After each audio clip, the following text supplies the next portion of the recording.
The respiratory department is one of the key medical departments in the hospital.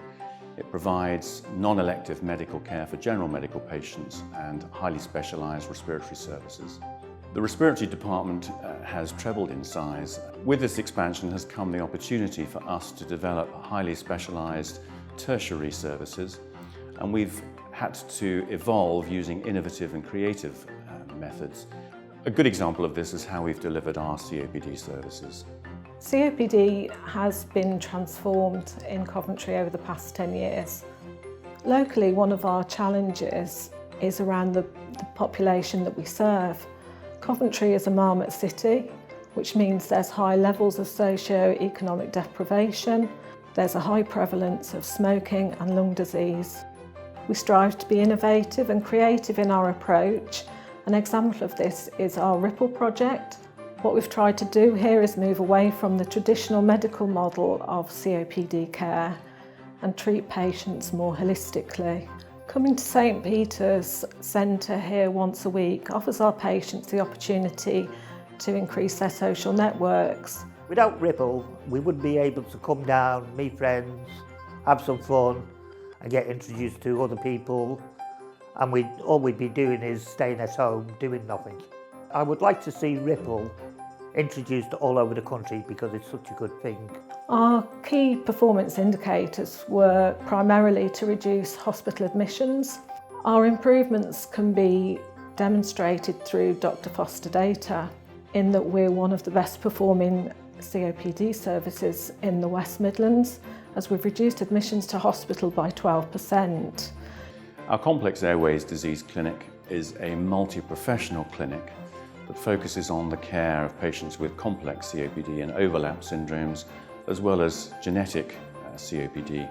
Alpha-1 antitrypsin deficiency is a complex multi-system disorder, and the service is delivered by a team of consultants from various specialties, including hepatology, dermatology and respiratory medicine.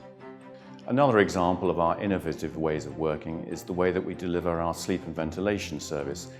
Incidence and prevalence of obstructive sleep apnea is ever increasing. We have developed a fast-track service here at UHCW, which caters for the need for the professionals, including AGV drivers, so that they get seen, investigated and treated within 5 working days of being referred. One of the new service development changes that we have implemented is to take our sleep service to our local prison twice a year, which means the inmates who are our current patients get the service within the prisons without the need for them to travel to the hospital. Technology is getting better by the day, which means that we can remotely monitor and adjust the therapy of our patients that are on home non-invasive ventilators. That reduces the number of visits that they have to come to the hospital for, and our team can also support them at home. In parallel with this increase in workload and clinical complexity has been the need to develop our diagnostic services. Our respiratory physiology department provides high-quality service that underpins our clinical provision and our research. Respiratory physiology investigations are vital in the treatment of patients with lung disease. We can follow up patients long-term who are on treatment for their condition. We can monitor their progression of their disease. Since the department moved to the new building in 2006, we've expanded dramatically. We've gone from 5 members of staff up to 22. We've developed specialist exercise testing services. Our vascular preoperative testing service has been instrumental in reducing mortality from 12.7% down to 2%, and also reducing length of stay by up to 3 days. We're continuously striving to improve standards within the service, and this was evidenced by our recent successful accreditation with IQIPS. To date, we are the only accredited service in respiratory and sleep in the United Kingdom. Research is vital in transforming clinical services and improving patient outcomes. Consequently, we've endeavoured to integrate clinical research into our clinical services. My research interest is in the use of imaging to measure lung disease. For example, CT can be used as a densitometer, and diseases like emphysema result in change in lung density so that CT can be used to monitor disease progression over time. This allows it to be used as an outcome measure in drug trials as well as to accurately phenotype patients. CT also provides excellent morphological detail, and so it can be also used to measure textural changes in the lung, such as occurs in interstitial lung disease. In conjunction with Professor Abir Bolero at the Warwick University, we've developed a software program that allows us to do this.